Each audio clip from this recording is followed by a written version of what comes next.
is born in Bethlehem.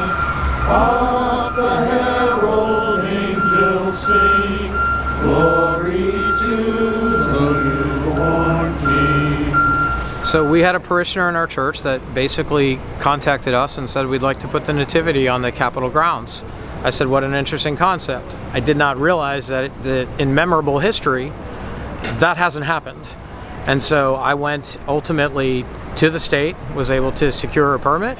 So the government gets the process done right. And then the Knights of Columbus supported this all the way up from the Supreme Knights of Columbus in the top of the organization. We're a charitable men's Catholic organization. We contribute millions of dollars, hundreds of millions of dollars to worthy causes throughout the country, and this was a very worthy cause. Let us adore him, oh, come.